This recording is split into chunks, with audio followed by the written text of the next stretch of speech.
Hello students, welcome to our physics lecture for 10th standard. In the previous lecture, we have discussed about the Ohm's law and the cause of resistance and the experimental verification of the Ohm's law.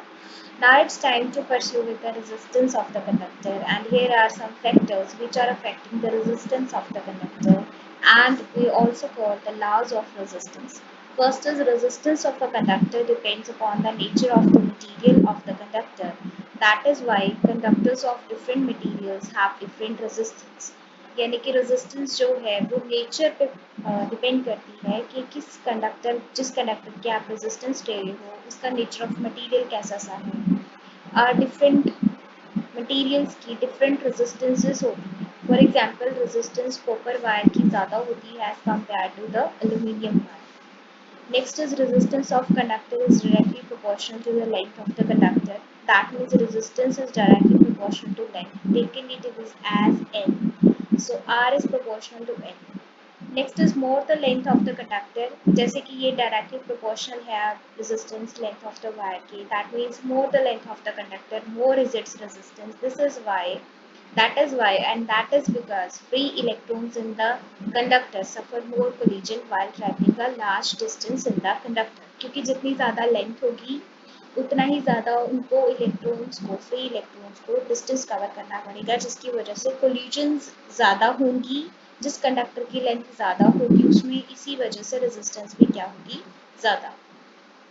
For example, consider two copper wires of same thickness. Out of these wires, one is shorter and one is longer. The resistance of longer wire will be more than that of the shorter wire because in case of the longer wire, length is more and in case resistance is also more due to the more collisions having more length. Next is the resistance of conductor is inversely proportional to the area of cross section of the conductor. Length के directly proportional है and area of cross section के it will be the inversely proportional. Inversely proportional means to say that it will be proportional to the area of cross section while taking it in the denominator. That means R is inversely proportional to 1 by A. इसको आप इस तरह से read करेंगे that resistance is inversely proportional to area of cross section. More is the area that means inversely का मतलब क्या है कि एरिया ऑफ क्रॉस सेक्शन अगर अब ज़्यादा होगा तो रेजिस्टेंस क्या होगी कम. एक दूसरे के इनवर्स प्रोपोर्शनल है ये मतलब एक दूसरे के इनवर्सली रिलेटेड है एक दूसरे के साथ. So more the area of cross section of the conductor, less is the resistance of the conductor, and this is why free electrons of the conductor suffer more collisions while traveling in a smaller cross section, smaller cross area of cross section than the large area of cross section. क्योंकि जितना ज़्यादा area of cross section ज़्यादा होगा collisions उतनी कम होगी जिसकी वजह से resistance भी क्या होगी कम होगी. अगर area of cross section कम है तो इलेक्ट्रॉन्स फ्री इलेक्ट्रॉन्स एक दूसरे के साथ कोलाइड ज़्यादा होंगे बिकॉज रास्ता जो है ट्रेवल करने के लिए कंडक्टर में से वो छोटा पड़ेगा उनको. So that is why the area of cross section be lesser and more the suffered collisions by the free electrons. That is why the resistance will be the more. In this way, they both are inversely related to each other. Next one is the, yes, you can also say that the thick wires have low resistance and thin wires have high resistance. यानी कि पतली wires जो हैं उनकी high होगी resistance और जो thick wires हैं जिनकी विड्थ और एरिया ऑफ क्रॉस सेक्शन अच्छा है उनका रेजिस्टेंस लो होगा. Next is resistance of metallic conductor increases with increase in temperature and decrease with the decrease in temperature of the conductor.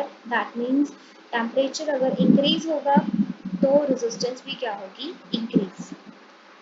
कोई एग्जांपल लेते हैं हम जैसे कि कंसीडर की हमने दो कॉपर वायर्स एक one is hot and other one is cold. एक गर्म ज़्यादा टेम्परेचर पे और एक कम टेम्परेचर पे. इसके कहने का मतलब ये है because temperature is what it is telling you the degree of hotness और coldness of the object. Okay, degree of hotness and coldness of the object is determined by the temperature.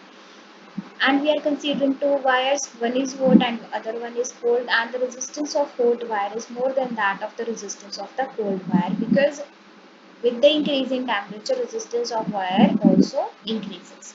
When the temperature of a conductor or wire increases, क्यों ऐसा क्यों होता है ये उसका reason है कि टेम्परेचर के इंक्रीज होने के साथ कंडक्टर की रेजिस्टेंस इंक्रीज कैसे होती है ये उसका रीज़न है बेटे. Next is when temperature of conductor increases, जैसे जैसे टेम्परेचर इंक्रीज करता जाता है, motion of conduction electrons become random. Random का मतलब बहुत ज़्यादा वल्गरनेस से इधर उधर, है ना, बिल्कुल भी जैसे कि क्लास में आप बिल्कुल सही तरीके से पढ़ते हो, when there is a recess, so there is a little bit of randomness, है ना, during the recess time, because lesser be the obedience here in the recess time when no teacher is there.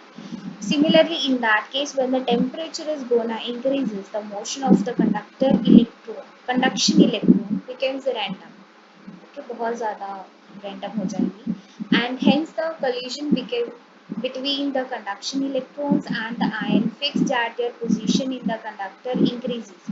अब वो इधर उधर जो free electrons हैं, है ना, कंडक्टर में, वो इधर उधर सफ़र करेंगे, अपना रास्ता तय करेंगे इन अ कंडक्टर, जिसकी वजह से उनकी फिक्स्ड आयन फिक्स्ड पोजीशंस पे जो कर्नल्स पड़े हैं, फिक्स्ड आयंस, पॉजिटिव आयंस पड़े हैं ना, प्रोटॉन्स, है ना, उनके साथ कोलिजन्स क्या हो जाएंगी, और भी ज़्यादा इंक्रीज हो जाएंगे, क्योंकि वो रैंडम हो जाएंगे ज़्यादा, ठीक है। देयरफॉर द पोजीशन और the resistance to the flow of electrons in the conductor increase, जिसकी वजह से ऑपोजिशन और रेजिस्टेंस और भी ज़्यादा इंक्रीज हो जाएगी to the flow of electrons in the conductor. That means with the increase in temperature, resistance is going to be increasing due to the more randomness of the conduction electrons. Okay. So thus factors affecting the resistance of conductor are nature of the material of the conductor, length of the conductor, and area of cross section. Fourth is temperature of the conductor. Basically, these are four factors which are affecting the resistance of a conductor.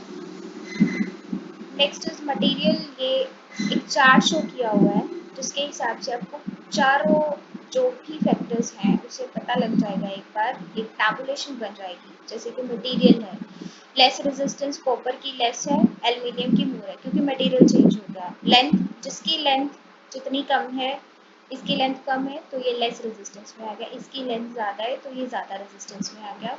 Area of cross section, less resistance किसकी होगी, जिसका area of cross section, देखिए इसका area of cross section ज़्यादा है और इसका area of cross section कम है, इसका मतलब इसकी ज़्यादा रेजिस्टेंस होगी और इसकी कम होगी। टेम्परेचर, लो टेम्परेचर पर रेजिस्टेंस कम होगी, हाई टेम्परेचर पर रेजिस्टेंस ज़्यादा होगी।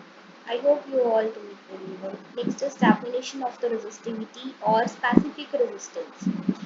अब हमें पता है that resistance of conductor is directly proportional to length and inversely proportional to the area of cross section. That means R is directly proportional to L by A. By combining the equations that R is proportional to L, see, this one is the first equation, R is proportional to L, first equation. And this one is the second equation, R is proportional to 1 by A. So from 1 and 2 you got that R is proportional to L by A. That means R is equals to rho L by A, where O is a proportionality constant. किसी भी proportionality को हटाने के लिए जब भी आप कोई constant लगाते हो, that means this is known as a proportionality constant. तो rho यहाँ पे क्या वर्क कर रही है, this is working as a resistivity or specific resistance of the conductor. Resistivity or the specific resistance of the conductor. So rho is equal to RA divided by L. When A is a 1 meter square, area of cross section 1 meter square हो और length 1 meter हो, तो जो resistivity है that becomes the resistance. So that is why resistivity of a conductor is defined as the resistance of the conductor of unit length and unit area of cross section. Unit length यानी कि L is equal to 1 meter and unit area of the cross section. In other words, you can also say that resistivity of a conductor is defined as the resistance offered by cubical conductor. This one is a cubical conductor, okay, of 1 meter side, जिसकी 1 meter side है, to the flow of current across the opposite faces of the conductor. Opposite faces इसलिए लिए कि यहाँ से suppose enter कर रहा है तो यहाँ से leave करेगा, okay. So these one are the opposite faces. और यहाँ पे एरिया देखिए 1 मीटर स्क्वायर है, लेंथ भी 1 मीटर है, इसका मतलब लेंथ भी 1 है, ब्रेड्थ भी 1 है, हाइट भी 1 है, इसीलिए यहाँ पे क्यूबिकल कंडक्टर लिया गया है, because all the length, breadth, height would be equal to 1 metre. That is why in other words you can define resistivity of conductor as a resistance offered by cubical conductor of 1 meter side to the surfaces of the conductor. Next are the units of resistivity. Simple. In CGS system, unit of resistivity is ohm centimeter, and in SI that means a standard international unit of resistivity is ohm meter. CGS का मतलब होता है centimetre gram second. Okay, तो उस case में ओम centimetre हो जाएंगे इसके यूनिट्स और एसआई में ओम मीटर हो जाएंगे. कि कुछ मटेरियल्स दिए हुए हैं, सिंपली उनको कैटेगराइज किया हुआ है, जैसे कि मेटल्स, सिल्वर की, कॉपर, एल्युमिनियम, टंगस्टन, निकल, आयरन, उनकी कुछ रेजिस्टिविटी टेबल दिए हुए हैं.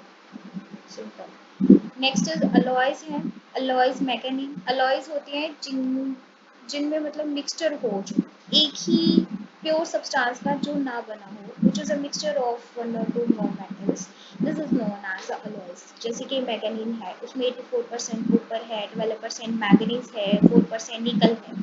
कॉन्स्टेंट है, 60% कॉपर है, उसमें 40% निकल होता है. पैट्रोन 60% निकल, 26% आयरन, 12% क्रोमियम एंड 2% मैग्नीज. इनकी ये रेजिस्टिविटी वैल्यू दी हुई है. नेक्स्ट इंसुलेटर्स, जिनमें करंट पास नहीं हो सकता, which are bad conductor of electricity, wood, glass, quartz, diamond, ebonite, paper. So उनकी रेजिस्टिविटी की रेंज बताई हुई है. ये रेंज इसीलिए बताई हुई है क्योंकि काफ़ी एबोनाइट्स जो हैं उनकी रेंज मतलब हम एग्जैक्टली नहीं बोल सकते that it would be 10⁻16, it would be 10⁻15, so it would be lie in this range. That is why their range is given in case of the insulators only. So from the table it is clear that resistivity metals की सबसे ज़्यादा कम है, C 1.6 into 10⁻⁻8. This is 44 into 10⁻⁻6, and this one is very high.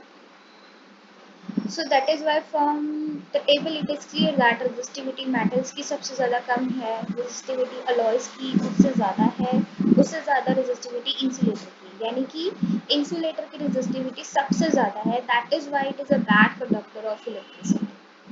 Okay, from the table it is clear, you can see that. So resistivity का table here, simple metal, alloy, insulator.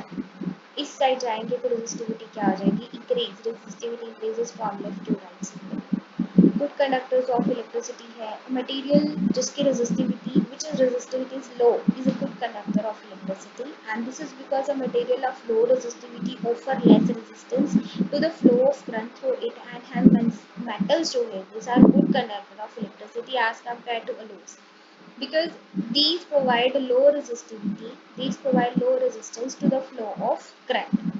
Out of which metals में से silver की सबसे ज़्यादा lowest value होती है resistivity की, इसीलिए सिल्वर मेटल को बेस्ट कंडक्टर ऑफ इलेक्ट्रिसिटी कहा जाता है.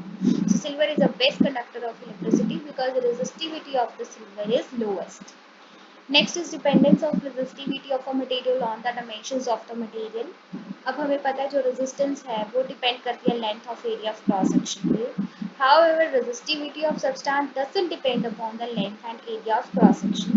For example, 10 सेंटीमीटर की वायर कॉपर की ली हुई है और 20 सेंटीमीटर की भी कॉपर की ली हुई है, दोनों की सेम वैल्यू होगी रेजिस्टिविटी की. ओके, थिन और थिक कॉपर वायर्स की सेम वैल्यू रेजिस्टिविटी सेम होगी बट रेजिस्टेंस डिफरेंट होगी, क्योंकि रेजिस्टिविटी रेजिस्टेंस की तरह length of area of cross section पे डिपेंड नहीं करती. Okay, resistivity of substance depend upon the nature of the material of the substance. सिर्फ नेचर ऑफ द मटेरियल पे डिपेंड करेगी. That is why different metal alloys and insulator have different value of resistivity, but it doesn't depend upon the length and area of cross section on resistivity. Uses of different metals are given here. Materials having classified as pure metals, conductors and alloys and insulators. Now we shall discuss its uses and utilizes one by one. That is, connecting wires in an electric circuit are made of copper and aluminum. जो connecting wires हैं electrical circuit में वो copper और aluminium की ही क्यों बनी होती है, बिकॉज रेजिस्टिविटी प्योर मेटल्स की जो है वो बहुत ज़्यादा कम होती है, इसीलिए जो इलेक्ट्रिक करंट है उनमें से इजीली फ्लो कर सकता है. So the electric current flows easily through them. Out of which silver क्या है, बेस्ट कंडक्टर ऑफ इलेक्ट्रिसिटी है क्योंकि इसकी रेजिस्टिविटी सबसे ज़्यादा कम होती है. तो connecting wires in electric circuit made be of silver. अगर सिल्वर की सबसे ज़्यादा कंडक्टिविटी हाई है तो कनेक्टिंग वायर्स भी सिल्वर की होनी चाहिए थी, पर ये क्या कह रहे हैं कि ये तो कॉपर और एल्यूमिनियम की बनी हुई है. However, silver metal is costly as compared to other metals like aluminium and copper. क्योंकि सिल्वर मेटल जो है वो कॉस्टली है as compare to aluminium and copper. That is why also इसके अलावा कॉपर और एल्यूमिनियम की भी रेजिस्टिविटी लो ही होती है. हालांकि वो सिल्वर की तरह ज़्यादा लो नहीं होती, पर वो सिल्वर से बहुत ज़्यादा चीप रेट में मिल जाती है कॉपर और aluminium. That is why connecting wires are made of copper and aluminium, not of silver. सिर्फ एक ही चीज़ है, because silver is a costly metal as compare to aluminium and copper. That is why we are using connecting wires as made of copper and aluminium, क्योंकि copper और aluminium की भी जो रेजिस्टिविटी होती है वो कम होती है. Next is filament of an electric bulb is made up of tungsten element. Filament जो है इलेक्ट्रिक बल्ब की वो टंगस्टन मेटल की बनी होती है. क्यों? क्योंकि टंगस्टन मेटल की जो रेजिस्टिविटी है that is very high. Moreover it doesn't burn even at higher temperatures. Melting point tungsten metal का बहुत ज़्यादा हाई होता है. Coefficient of temperature coefficient of tungsten metal is very high. It is about melting point is about 380 degree Celsius. इसी reason की वजह से lamp में इलेक्ट्रिक बल्ब में जो फिलामेंट है वो टंगस्टन की बनी होती है, क्योंकि टंगस्टन का रेजिस्टिविटी हाई होता है और वो इजीली बर्न आउट या इजीली मेल्ट नहीं होती जिसमें इलेक्ट्रिक बल्ब में या incandescent lamp. Next, third is heating elements of electrical appliances like iron, electric heater, electric toaster, room heater, immersion rod are made up of nichrome. ये सभी nichrome की क्यों बनी होती है? निक्रोम वैसे होता क्या है? निक्रोम अलॉय होती है जिसमें निकल, आयरन, क्रोमियम और मैग्नीज प्रेजेंट है. Nichrome is a alloy of metals. The resistivity of nichrome is more than that the resistivity of the metals to use to make it. More nichrome more over जो nichrome है, nichrome एक metal, काफ़ी सारे metals की alloy है. पहला reason. दूसरा कि इसकी रेजिस्टिविटी बाकी मेटल्स के कंपैरिजन में ज़्यादा होती है. निक्रोम इजीली बर्न नहीं होता, ऑक्सीडाइज नहीं होता. ऑक्सीडाइज मतलब यहाँ से कहने का मतलब है कि कोरोजन प्रॉपर्टी है ना. देखिए जो मेटल्स हैं जैसे कि उनमें कोरोजन प्रॉपर्टी होती है, क्योंकि when they are expose to air तो उनमें जर लग जाती है. पंजाबी में बोलो तो जर लग जाती है. So this is the way. उसी को ही हमने यहाँ पे ऑक्सीडाइज बोला हुआ है कि जिसकी ज़्यादा जितनी ऑक्सीडेशन होगी उतनी उसकी कोरोजन भी होगी. पर जो ये अलॉयज होती हैं इनकी जो ऑक्सीडेशन होती है वो इजीली मतलब नहीं हो पाती. इनकी जो ऑक्सीडेशन है इवन एट हायर टेम्परेचर. इसके अलावा मेल्टिंग पॉइंट भी देखिए इसका कितना हायर है, 1500 degree Celsius. That is why heating elements जो हैं इलेक्ट्रिकल अप्लायंसेस में वो निक्रोम की बनी है, जो कि एक अलॉय है, ताकि वो इलेक्ट्रिकल अप्लायंसेस ज़्यादा से ज़्यादा देर चल सके. उनका मेल्टिंग पॉइंट हाई इसीलिए रखा जाता है बाय यूजिंग द निक्रोम, ताकि वो मतलब कि ज़्यादा टेम्परेचर पे मेल्ट ना कर पाए और इजीली ख़राब ना हो पाए, काफ़ी देर तक चले. उनका लाइफ टाइम और स्पैन इंक्रीज करने के. इंसुलेटर्स यूज किए जाते हैं to protect ourselves from the severe shock of the electric current. Okay, so ये होगा बेसिक यूजेस डिफरेंट मटेरियल्स के. थैंक यू सो मच आज के लिए.